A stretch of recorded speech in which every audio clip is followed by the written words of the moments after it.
Hello दोस्तों, स्वागत है आपके अपने YouTube channel study MCQ one M पर। आज हम देखने वाले हैं दरोगा का तीसरा सेट। इससे पहले हम दरोगा का दो सेट देख देख चुके हैं। अगर अभी तक भी आप नहीं देखे हैं तो चैनल पर जाकर के प्ले लिस्ट बना हुआ है, वहाँ से जाकर के आप देख सकते हैं। चलिए शुरू करते हैं हम आज की क्लास। क्लास शुरू करने से पहले आने वाली जो दरोगा की वैकेंसी है उसको देखते हुए आप डेली जो है कम से कम 2 सेट तो प्रैक्टिस कीजिए ही। और आप अगर सेट प्रैक्टिस करना चाहते हैं ऑनलाइन तो मेरे डिस्क्रिप्शन बॉक्स में टेलीग्राम का लिंक दिया हुआ है, वहाँ से आप जुड़ करके डेली सेट प्रैक्टिस कर सकते हैं। चलिए शुरू करते हैं आज की क्लास। क्वेश्चन 1 में है, जाति आधारित गणना 2022 के अनुसार हिंदू धर्म की आबादी कितना प्रतिशत है? तो हिंदू धर्म की आबादी है 81.99, यानी लगभग 82%। अगला प्रश्न है, भारत में अपनी शाखा खोलने वाला पहला विदेशी विश्वविद्यालय कौन है? तो यह है डीकन विश्वविद्यालय। डीकन विश्वविद्यालय सबसे पहले अपना विदेशी जो विश्वविद्यालय है वो भारत में खाता खोला। मतलब खाता क्या कहते हैं, पहला विदेशी विश्वविद्यालय खोला। अगला प्रश्न है, नाटो के 31वें सदस्य देश के रूप में किसे शामिल किया गया है? फिनलैंड को। अगला प्रश्न है, सिपरी रिपोर्ट 2023 के अनुसार विश्व के 3 सबसे बड़े शस्त्र आयातक देश कौन है? तो शस्त्र आयातक देश है भारत, सऊदी अरब, कतर। अगला है, अंतर्राष्ट्रीय बौद्धिक संपदा सूचकांक 2023 में भारत का स्थान क्या है? तो ये है 42वां स्थान है। ये 23 का प्रश्न है, आप इसे याद नहीं भी करते हैं चलता है। अगला है, नेपाल के नए राष्ट्रपति कौन बन गए हैं? तो ये बन गए हैं रामचंद्र पौडेल। अगला प्रश्न है, प्रधानमंत्री द्वारा टेक्सटाइल उद्योग को बढ़ावा देने हेतु कितने पीएम मित्र मेगा टेक्सटाइल पार्क को स्थापित करने की घोषणा की गई है? तो ये 7। ये प्रश्न को छोड़ के चलेंगे हम, जो 23 का करंट है उसको छोड़ के चलेंगे। हाल ही में अंतर्राष्ट्रीय महिला वैज्ञानिक दिवस कब मनाया गया है? तो अंतर्राष्ट्रीय महिला वैज्ञानिक दिवस 11 फरवरी को मनाया गया है। 11 फरवरी को मनाया गया है। अगला प्रश्न है, हाल ही में किए गए घोषणा के अनुसार आरबीआई ने ई रूपी का सीमा 10,000 से बढ़ाकर कितना कर दिया है? तो ये कर दिया है 1 लाख। अगला प्रश्न है, मालाबार नौसेना अभ्यास 2023 का आयोजन कहाँ हुआ? ये ऑस्ट्रेलिया में हुआ था, इसे भी छोड़ के चलेंगे। अगला है, बच्चों के लिए डिजिटल स्वास्थ्य कार्ड लॉन्च करने वाला पहला राज्य कौन बन गया? तो उत्तर प्रदेश। बच्चों के लिए डिजिटल स्वास्थ्य कार्ड लॉन्च किया उत्तर प्रदेश। अगला प्रश्न है, जो क्वेश्चन 23 का उसे हम छोड़ दे रहे हैं, जो न्यू क्वेश्चन है उसे हम देख रहे हैं। चलिए, भारत को किस वर्ष एससीओ में पर्यवेक्षक का दर्जा दिया गया था? तो एससीओ में पर्यवेक्षक का दर्जा भारत को 2005 में दिया गया था। मोढेरा को भारत का पहला जो 24x7 सौर ऊर्जा संचालित गांव घोषित किया गया। यह गुजरात के किस जिले में है? तो मोढेरा जो है मेहसाना जिले में है। मेहसाना जिले में है। अगला है, स्टैचू ऑफ बिलीफ प्रतिमा किससे संबंधित है? तो ये भगवान शिव से संबंधित है। स्टैचू ऑफ बिलीफ भगवान शिव से संबंधित है।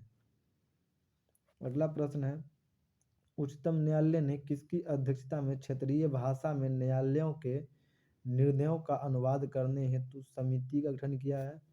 तो अभय ओका समिति। अभय ओका समिति की अध्यक्षता में उच्चतम न्यायालय ने क्षेत्रीय भाषा के न्यायालयों का निर्णय के अनुवाद में दिया है, यानी क्षेत्रीय भाषा में न्यायालय निर्णय कर सकता है। ऐसे न्यायालय की भाषा अंग्रेजी होती है।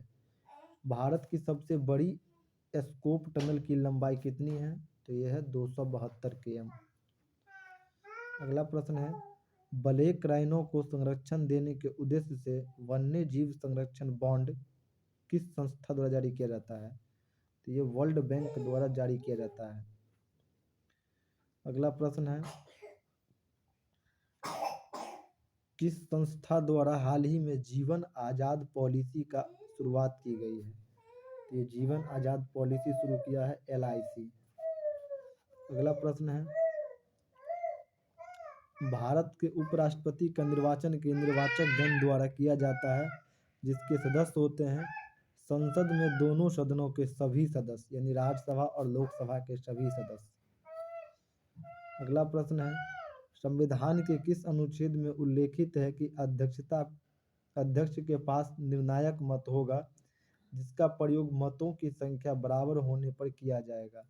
तो ये अनुच्छेद 101 में है कि जब दोनों का मत बराबर हो जाएगा तब लोकसभा अध्यक्ष जो है अपना मत देंगे। अनुच्छेद 101 में है ये।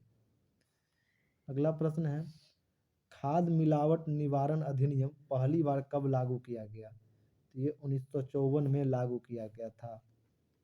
अगला है, भारत में केंद्र राज्य संबंध निर्भर करते हैं। तो ये केंद्र और राज्य संबंध निर्भर करते हैं संवैधानिक प्रावधानों पर, परंपराओं तथा व्यवहारों पर, न्यायिक व्याख्या पर, बातचीत के लिए यंत्र विन्यास पर। भारत में केंद्र राज्य संबंध निर्भर करते हैं संवैधानिक प्रावधानों पर, परंपराओं तथा व्यवहारों पर, न्यायिक व्याख्याओं पर, बातचीत के लिए यंत्र विन्यास पर। अगला प्रश्न है, निम्नलिखित में किसका संबंध चुनाव आयोग से नहीं है? चुनाव आयोग संबंध नहीं है चुनाव की अधिसूचना जारी करना, ये चुनाव आयोग का संबंध में से नहीं है। चुनाव आयोग का है चुनाव चिन्ह बंटवारा करना, चुनाव की वैधता का निपटारा करना, चुनाव शांतिपूर्ण ढंग से संपन्न कराना। बाद में के चुनाव की अधिसूचना जारी करना चुनाव आयोग के बारे में नहीं है। अगला प्रश्न है, किसने कहा था भारतीय संविधान को संघात्मकता के तंग ढांचे में नहीं ढाला गया है? तो इनमें से कोई नहीं, यानी इनमें से कोई नहीं कहा था।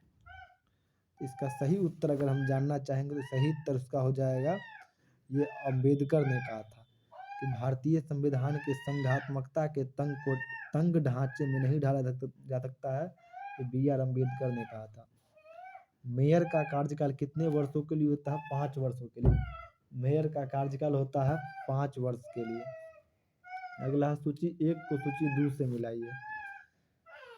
तो ये जो है कुछ दिया गया है, जैसे थुंगन समिति, तो थुंगन समिति है का स्थापना हुआ 1988 में, ये सभी पंचायती राज से हैं। अशोक मेहता समिति, इसका हुआ 1977 में। BR मेहता यानी बलवंत राव मेहता समिति, इसका हुआ 1957 में। LM सिंघवी समिति, इसका हुआ 1986 में। अगला प्रश्न है, कौन सा संविधान संशोधन अधिनियम मताधिकार की आयु को घटाने या कम करने से संबंधित है? 61वां संविधान संशोधन। अगला है, बोहरा समिति का संबंध किससे है? राजनेताओं तथा अपराधियों के साठगांठ से। बोहरा समिति का संबंध है राजनेताओं तथा अपराधियों की साठगांठ से। अगला प्रश्न है, राष्ट्रीय कृषि एवं ग्रामीण विकास बैंक की स्थापना कब की गई? तो 12 जुलाई 1982 को, जिसको हम नाबार्ड बोलते हैं। अगला प्रश्न है, 20 सूत्री कार्यक्रम की शुरुआत किस पंचवर्षीय योजना में की गई थी? तो 5वीं पंचवर्षीय योजना में शुरू की गई थी 1975 में। मत्स्य एवं खनन किस क्षेत्र के अंतर्गत आते हैं? तो मत्स्य और खनन जो है ये प्राथमिक क्षेत्र में आते हैं। अगला प्रश्न है, the general theory of employment interest and money पुस्तक के लेखक कौन है? तो इसके पुस्तक के लेखक है किन्स। भारत के विदेशी व्यापार से संबंधित आंकड़े किसके द्वारा जारी किए जाते हैं? तो ये आंकड़ा रिजर्व बैंक ऑफ इंडिया द्वारा जारी किया जाता है विदेशी व्यापार से। अगला है, किस ग्रह का विशिष्ट गुण उसके चुंबकीय क्षेत्र का होना है? तो बुध का विशिष्ट गुण उसके चुंबकीय क्षेत्र का होना है। कौन वलित पर्वत का उदाहरण नहीं है? तो वलित पर्वत, पारसनाथ वलित पर्वत नहीं है। बाद बाकी हिमालय और अल्पस जो है ये वलित पर्वत हैं। पारसनाथ जो है, पारसनाथ वैसे यह वलित पर्वत नहीं है, पारसनाथ अवशिष्ट पर्वत है। जैसे वलित पर्वत में और भी है, हिमालय, अल्पस, यूराल, रॉकीज एवं एंडीज, ये वलित पर्वत हैं। जबकि अगर अवशिष्ट पर्वत में बात करें तो ये पारसनाथ, नीलगिरी, सतपुड़ा, ये सभी अवशिष्ट पर्वत का उदाहरण है। अगला प्रश्न है, किस देश को वनों का देश के उपनाम से जाना जाता है? तो वनों का देश कांगो को कहते हैं। कौन सी ठंडी जलधारा का उदाहरण है? हम्बोल्ट ठंडी जलधारा का उदाहरण है।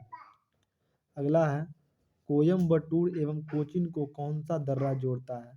तो कोयम्बटूर और कोचीन को पालघाट दर्रा जोड़ता है। जवाई तथा सुकड़ी किसकी सहायक नदी है? तो जवाई तथा सुकड़ी लूनी की सहायक नदी है। अगला प्रश्न है, गिरना सिंचाई परियोजना किस राज्य में है? तो गिरना सिंचाई परियोजना जो है वो महाराष्ट्र में है। अगला प्रश्न है, कौन सा जलप्रपात राजस्थान में स्थित नहीं है? तो राजस्थान में दूध सागर नहीं है, राजस्थान में चुलिया है, और बिहार जलप्रपात भी राजस्थान में है। बिहार नाम पे नहीं जाइएगा, बिहार जलप्रपात राजस्थान में है, ये बात को आपको याद रखना है। जबकि अगर हम बात कर ले दूध सागर को, तो दूध सागर जलप्रपात जो है वो गोवा में है, मांडवी नदी पर। दूध सागर जलप्रपात गोवा में है। अगला है, माउंट कोयोबो स्थित है। ये माउंट कोयोबो है दक्षिणी अंडमान में। माउंट कोयोबो दक्षिणी अंडमान में है। नेपाल के साथ कितने भारतीय राज्य की सीमा बनाते हैं? तो 5 राज्य की सीमा नेपाल के साथ भारतीय बनाते हैं। वो इस प्रकार से हैं, उत्तर प्रदेश, बिहार, पश्चिम बंगाल, सिक्किम, उत्तराखंड। इसको हम इस प्रकार से याद रख सकते हैं। ऊपर बीसी खंड, यानी ऊपर, ऊ से उत्तर प्रदेश, प से पश्चिम बंगाल, बी से बिहार, सी से सिक्किम, अखंड से उत्तराखंड, यानी ऊपर बीसी खंड। अगला है, सूची 1 को सूची 2 से मिलाइए। कुछ पुस्तकें हैं और उनके लेखक हैं। जैसे हैं, कौटिल्य कौन सा पुस्तक लिखा है? तो कौटिल्य अर्थशास्त्र लिखा है। सोमदेव कौन सा पुस्तक लिखा है? तो कथा सरित सागर। जयदेव जी लिखे हैं गीत गोविंद। भद्रबाहु लिखे हैं कल्पसूत्र। अगला प्रश्न है, दिल्ली सल्तनत के एकमात्र सुल्तान जिसने अपनी आत्मकथा लिखी, वह सुल्तान कौन है? तो ये है फिरोज शाह तुगलक, जो अपनी आत्मकथा लिखी थी। दिल्ली सल्तनत का एक मात्र सुल्तान था जो आत्मकथा लिखा था, फिरोज शाह तुगलक। अगला है, महमूद गजनवी को परास्त करने हेतु राजपूत शासकों के संघ का नेतृत्व किसने किया था? तो जयपाल। महमूद गजनवी को हराने के लिए राजपूत का नेतृत्व जयपाल ने किया था। विदेशी यात्रियों में कौन मुगल साम्राज्य में नहीं आया था? तो डोमिंगो पायस मुगल साम्राज्य में नहीं आया था। बाद में कि बर्नियर, ट्रेवेनियर और सर्टम्सरो, ये मुगल दरबार में आया था। बर्नियर जो है ये मुगल दरबार में नहीं आया था, ये कृष्णदेव राय के दरबार में आया था। अगला है, बौद्ध धर्म के संबंध में कौन सा कथन सत्य है? तो जैसे इसका दिया गया है, द्वितीय बौद्ध संगति में बौद्ध धर्म 2 भाग हीनयान एवं महायान में बटा नहीं, ये गलत बात है। ये चतुर्थ बौद्ध संगति के बाद चतुर्थ बौद्ध संगति में समझिए बटा था। अगला है, बौद्ध धर्म के महायान संप्रदाय का आदर्श बोधिसत्व को प्राप्त करना है। हाँ, तो ये सही बात है। अगला है, बौद्ध धर्म के हीनयान संप्रदाय का आदर्श अहर्त पद को प्राप्त करना है, ये भी सही बात है। नामग्याल बौद्ध मठ धर्मशाला में स्थित है। नामग्याल बौद्ध मठ जो है धर्मशाला हिमाचल प्रदेश में स्थित है, ये भी सही बात है। चलिए, ये जो है हीनयान और महायान में चतुर्थ बौद्ध संगति के बाद बटा था। अगला प्रश्न है, भारत के प्रथम गवर्नर जनरल कौन थे? तो इनमें से कोई नहीं थे। भारत के प्रथम गवर्नर जनरल की बात करें तो ये विलियम बेंटिक थे, भारत के प्रथम गवर्नर जनरल। ठीक है, भारत के प्रथम गवर्नर जनरल विलियम बेंटिक थे। अगला प्रश्न है, 1857 के विद्रोह के समय भारत का गवर्नर जनरल कौन था? तो ये कैनिंग थे, ये भारत का गवर्नर जनरल भी था। इसको हम एक क्वेश्चन और याद रखेंगे, कैनिंग जो था वो भारत के अंतिम गवर्नर जनरल और प्रथम भारत के वायसराय भी थे, याद रखना है इसको। अगला प्रश्न है, ये भी सुमेलित नहीं है इसमें। जैसे पवना विद्रोह 1873 से 76 में हुआ था, सही बात है। एक्का आंदोलन 1921-22 में हुआ था, ये भी हुआ था।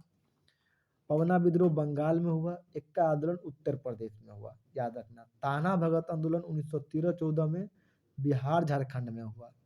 ओहोम विद्रोह 1828 में हुआ था, ना कि 1928 में, इसलिए ये गलत है। ओहोम विद्रोह जो हुआ था वो 1828 में हुआ था और असम में हुआ था। ये भी याद रखना है कि ओहोम विद्रोह असम में हुआ था। अगला प्रश्न है, सत्यशोधक समाज की स्थापना किसके द्वारा किया गया? सत्यशोधक समाज की स्थापना ज्योतिबा फूले द्वारा किया गया। अगला प्रश्न है, कौन सा एक फतेहपुर सीकरी में स्थित नहीं है? तो फतेहपुर सीकरी में मोती मस्जिद नहीं है, बाद बाकी पंचमहल, सलीम चिश्ती का मकबरा, मरियम पैलेस, ये फतेहपुर सीकरी में है। अगर हम मोती मस्जिद की बात करें तो मोती मस्जिद दिल्ली में है और आगरा में है। मोती मस्जिद जो है वो दिल्ली में भी है और आगरा में भी है, ये बात आपको याद रखना है। अगला प्रश्न है, निम्नलिखित में से किस व्यक्ति को काकोरी षड्यंत्र के मामले में ब्रिटिश सरकार द्वारा फांसी की सजा दी गई? तो ये राम प्रसाद बिस्मिल एवं रोशन लाल को फांसी दी गई थी काकोरी षड्यंत्र के मामले में, राम प्रसाद बिस्मिल एवं रोशन सिंह को। अगला प्रश्न है, कौन से गोलमेज सम्मेलन में गांधी जी ने भाग नहीं लिया था? तो गांधी जी जो है प्रथम गोलमेज सम्मेलन में भाग नहीं लिया था और तृतीय गोलमेज सम्मेलन में भाग नहीं लिया, दूसरा गोलमेज सम्मेलन में भाग लिया था। दूसरा गोलमेज सम्मेलन में भाग लिया था। यहाँ नहीं पूछ रहा तो ए और सी हो जाएगा सही उत्तर, क्योंकि दोनों में भाग नहीं लिया था। अगला प्रश्न है, कौन सा कथन सत्य है? जवालो उपनिषद में 4 आश्रम का उल्लेख है, ये बात तो सही है। चलिए, और बाद में कि ऐसे अगर गलत का चुने तो ये गलत है। विष्णु पुराण आंध्र सातवाहन वंश से है, ये गलत बात है, क्योंकि विष्णु पुराण में मौर्य वंश से संबंधित है। आंध्र सातवाहन विष्णु पुराण का संबंध मौर्य वंश से है, याद रखिएगा, विष्णु जी मौर्य वंश। अब भारत में सर्वप्रथम हून आक्रमण जो नासिक अभिलेख में है, तो ये भी बात गलत है। भारत में हून आक्रमण नासिक अभिलेख में नहीं है। चलिए अगला प्रश्न देखते हैं, किस हड़प्पा स्थल से जूते हुए खेत का निशान या साक्ष्य मिला है? तो ये कालीबंगा से मिला है। अगला प्रश्न है, चोल काल में व्यापारियों की सभा को किस नाम से जाना जाता था? तो चोल काल में व्यापारी की सभा को नगरम कहा जाता था। अगला प्रश्न है, 1997 में जलवायु परिवर्तन सम्मेलन कहाँ हुआ था? तो जलवायु परिवर्तन सम्मेलन क्योटो में हुआ था। भारत के प्रथम रामसर साइट कौन से हैं? तो चिल्का झील भारत का प्रथम रामसर साइट है। चिल्का झील भारत का प्रथम रामसर साइट है। अगला है, जैव विविधता के सबसे महत्वपूर्ण पहलू क्या है? तो पारिस्थितिक तंत्र का निर्वहन करना। अगला प्रश्न है, पारिस्थितिक तंत्र में एक पोषी स्तर से दूसरे पोषी स्तर पर स्थानांतरित से ऊर्जा की मात्रा घटती है। अगला प्रश्न है, वह क्षेत्र जो पारिस्थितिक तंत्रों के मध्य सीमा रेखा अथवा संक्रमण क्षेत्र के रूप में कार्य करता है, इकोटोन कहलाता है। इकोटोन कहलाता है। दिए गए विकल्पों में कौन अदिश राशि का उदाहरण है? तो चाल जो है अदिश राशि का उदाहरण है। वेग और बल ये दोनों सदिश राशि है। अगला है, न्यूटन के किस नियम से बल का व्यंजक प्राप्त होता है? तो द्वितीय नियम से बल का व्यंजक प्राप्त होता है। ताप बढ़ने पर द्रवों की श्यानता पर क्या प्रभाव पड़ता है? तो ताप बढ़ने पर द्रव की श्यानता घट जाती है। अगला प्रश्न है, जड़ा दृष्टि दोष को दूर करने हेतु किस लेंस का प्रयोग किया जाता है? तो बाइफोकल लेंस का प्रयोग किया जाता है। किसकी वेधन क्षमता एवं आयनन क्षमता सबसे अधिक होती है? तो वेधन क्षमता सबसे अधिक गामा किरण की है और आयनन क्षमता सबसे अधिक अल्फा किरण की है। अगला प्रश्न है, कौन सही सुमेलित नहीं है? मतलब जो है इसमें 3 गो जो है सुमेलित है और एगो जो है सही सुमेलित नहीं है। ये आपको ध्यान में रखना है। इसका सही उत्तर जो हो जाएगा डी हो जाएगा। जैसे गामा किरण जो है, गामा किरण पॉल बिडॉड, ये सही बात है। गामा किरण पॉल बिडॉड सही है खोजकर्ता। दृश्य किरण न्यूटन, ये भी सही है। अवरक्त किरण हर्सले, ये भी सही है। दीर्घ किरण जो है रॉन्टजन नहीं है। दीर्घ किरण का मार्कोनी किया था। दीर्घ किरण का मार्कोनी किया था खोज, याद रखना है। अगला प्रश्न है, धवनी की चाल सामान्यतः जल में होती है। धवनी की चाल जल में 1483 मीटर सेकेंड होती है। अगर हम बात कर लें वहीं अगर पारा में, तो पारा में 1450 होती है। लोहा में 5130 होती है। ये बात आपको याद रखना है। रक्त के थक्के का पता लगाने में किस समस्थानिक का प्रयोग होता है? तो Na24। समस्थानिक पूछे तब देना है Na24। ठीक है। अगला है, एक अच्छे ईंधन में कौन सा गुण शामिल नहीं होता है? उसका ऊष्मीय मान निम्न होना चाहिए। ये बात तो गलत है, इसका ऊष्मीय मान उच्च होना चाहिए, ये होता है। अगला है, काओलिन किसका अयस्क होता है? किसका अयस्क है? तो काओलिन जो है एल्युमिनियम का अयस्क है। काओलिन एल्युमिनियम का अयस्क है। आधुनिक आवर्त सारणी में वर्ग एवं आवर्त की संख्या क्रमशः है। तो वर्ग 18 है और आवर्त 7 है। वर्ग 18 है, आवर्त 7 है।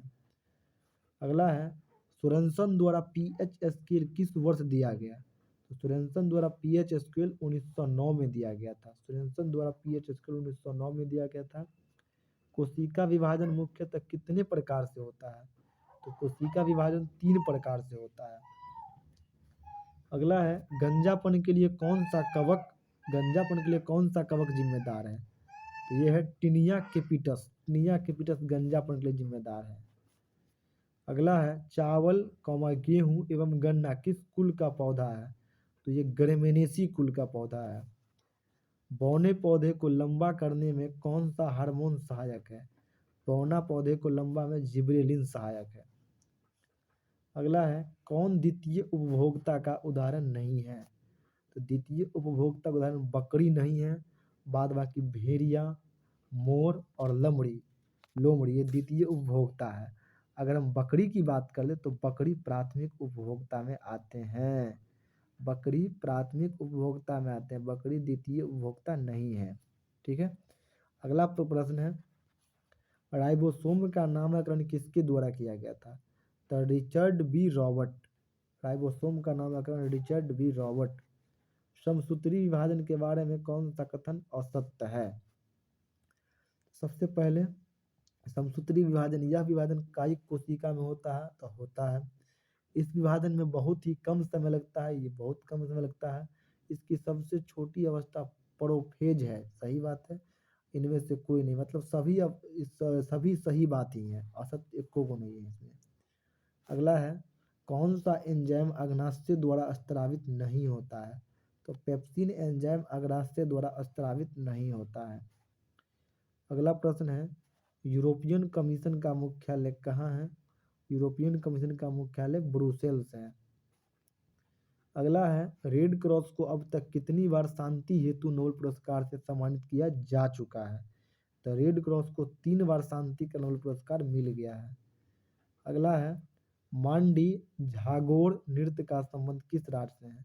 मांडी और झागोर गोवा से संबंधित है। मांडी और झागोर गोवा नृत्य से, गोवा से।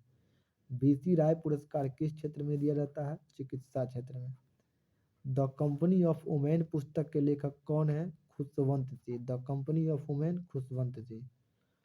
अगला प्रश्न है, 36 रुपये प्रति लीटर की दूध के साथ पानी किस अनुपात में मिलाया जाए कि मिश्रण का कुल मूल्य 28 रुपये प्रति हो जाएगा? ध्यान दीजिएगा। तो दूध और पानी मिलाना है ना, तो सबसे पहले हम क्या करेंगे, यहाँ पे हम क्या करेंगे, दूध दे देंगे।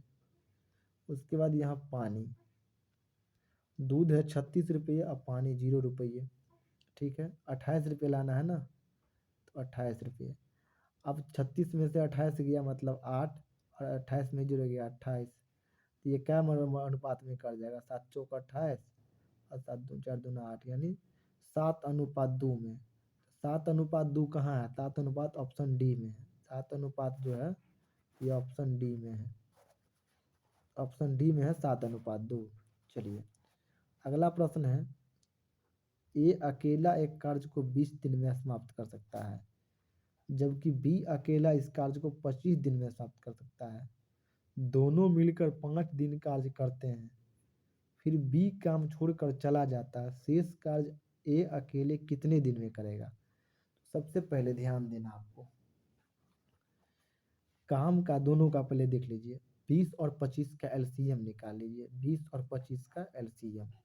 तो 20 और 25 का एलसीएम हो जाएगा 100, 20 और 25 का एलसीएम हो जाएगा 100। अब देखिए एक दिन में रेशियो क्या है, 20 चौका 100, 20 पंचे 100, यानी ए जो है ए का रेशियो है, ये एक दिन में 5 काम करता है। और 25 चौका 100, बी एक दिन में 4 काम करता है। ए करता है 5 काम, बी करता है 4 काम, यानी दोनों मिला करके एक दिन में कितना काम करता है, 9 काम करता है। ठीक है, अब करता है दोनों मिलकर 5 दिन काम किया, तो 5 दिन में कितना काम कर दिया, 5 दिन में ये 45 काम कर लिया, दोनों मिलकर 5 दिन में 45 काम कर लिया, पूरा काम है 100, 45 कर लिया। अब शेष बच गया कितना, शेष 55 काम बच गया। अब 55 काम के लिए क्या कहता है, ए अकेला कितने दिन में करेगा, तो ए एक दिन में 5 काम करता है, तो 55 काम बचा है ना, तो 55 को 5 माने ए अकेले करेगा, तो 55 को 5 से भाग दे दीजिए, 55 को 5 से भाग दे दीजिए, तो 55 को 5 से भाग देते तो 11 मरतबे कर जाएगा, यानी ये अकेला इसको जो है 11 दिन में कर देगा, निश्चित कर देगा। चलिए आसानी से आपको समझ में आ गया होगा, अतः उम्मीद है कि आपको समझ में आ ही गया होगा, क्योंकि अब नहीं समझ में आएगा तो कब समझ में आएगा। इतना आसानी तरीका से और बेहतर मेरे ख्याल से कोई तरीका नहीं होगा। अगला प्रश्न है, चलिए इसको हम थोड़ा स्क्रॉल कर लें। प्रश्न है, वह विकल्प चुनिए जो तीसरी संख्या से उसी प्रकार संबंधित है जिस प्रकार दूसरी संख्या पहली संख्या से संबंधित है। इसमें सिंपल सा ट्रिक है, ध्यान दीजिए। क्या है, 14:112, समानुपात 18:8। सबसे पहले क्या करना है, इसको ध्यान दीजिए, पहले हम देखना है कि 14 को 112 कैसे आया। तो ध्यान दीजिए, यहाँ हम लेते हैं 14, ऐसे आ जाता है, 14 अट्ठे 112 आ जाएगा, तो 18 अट्ठे क्या होगा 144, तो ऑप्शन में नहीं मिलेगा। इसका दूसरा दिमाग बनाना, 14 गुने 14/2, ठीक है, अब प्लस 14, तो ये क्या हो गया, 14 सत्ते 98 हो गया, 98 14 कितना हो गया, 112 हो गया ना। अब इस प्रकार से 18 गुने 18/2, 14/2 18/2, अब प्लस 18, तो 18 नमा हो गया 162, 18 180, 180 किस ऑप्शन में, 180 ऑप्शन सी में है। आसानी से आपको समझ में आ गया होगा। चलिए अगला प्रश्न देखेंगे। अगला प्रश्न में कह रहा है लुप्त संख्या को ज्ञात कीजिए। अब लुप्त संख्या में क्या कहता है, 8, 6 और 12 दिया गया है, फिर है 6, 10, 4 दिया गया है, और 45, 55 वाट दिया गया है। तो इसमें हम क्या करेंगे, ध्यान दीजिए, हम ऐसे वाला लाइन लेते हैं, ठीक है। देखिए सबसे पहले हम करेंगे 8 गुने 6, 8 छः कितना हो गया 48, माइनस 6/2, तो दिया 6, 8 छः 48 में 3 का कितना 45 आ गया, ठीक है, बहुत अच्छा। क्योंकि दूसरा वाला को ले रहे हैं हम, जैसे इसको अगर बट्टा में 2 की तो दूसरा में इसको करेंगे। अब करेंगे हम 6 गुने 10 माइनस 10/2, 14 के 60, अब 5, 60 में से 5 गया 55 आ गया। अब करेंगे क्या हम, 12 गुने 4 माइनस 4/2, 12 चौक 48 में से 2 गया 46, तो 46 हो जाएगा। 46 किस ऑप्शन में है, तो 46 देखेंगे हम, 46 ऑप्शन डी में है। अब अगला प्रश्न है, दी गई आकृति में त्रिभुज की संख्या ज्ञात करें। देखिए त्रिभुज आप गिनने वाली बात है, त्रिभुज गिन सकते हैं, ऐसे भी आप गिन सकते हैं। सबसे पहले देख लीजिए, एक मिनट, इसको 1 2 3 4, 4 तो आसानी से हो गया, 5 6, ये नहीं है, ये त्रिभुज नहीं है, 5 6 यहाँ तक तो हो गया आपको आसानी से। अब देखिए 6 में आपको कोई दिक्कत नहीं होगा, इधर का वो हम सॉल्व कर लेते हैं। इधर का क्या है कि देखिए, एक ये हो गया पूरे 7 हो गया, एक ये हो गया पूरे 8 हो गया।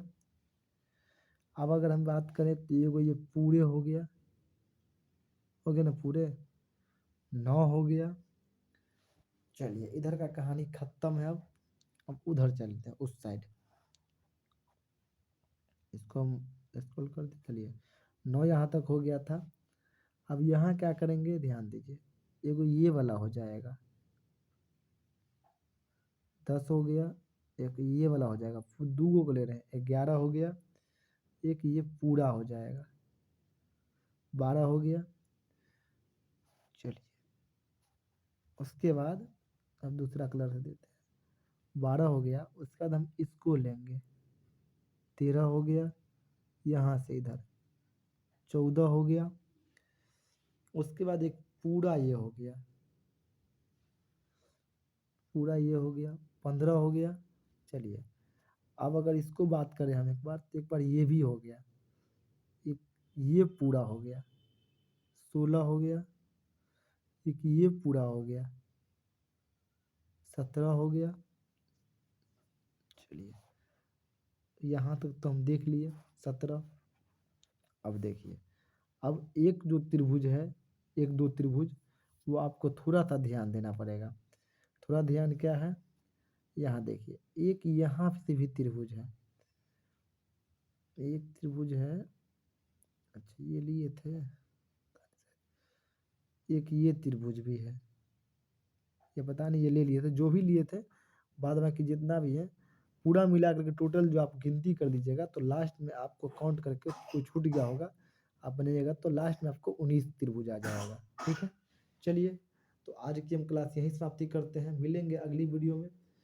त्रिभुज वाला में आप काउंट कर दीजिएगा, अच्छा लगा होगा सब्सक्राइब कर दीजिएगा, शेयर कर दीजिएगा। धन्यवाद, जय हिंद, जय भारत।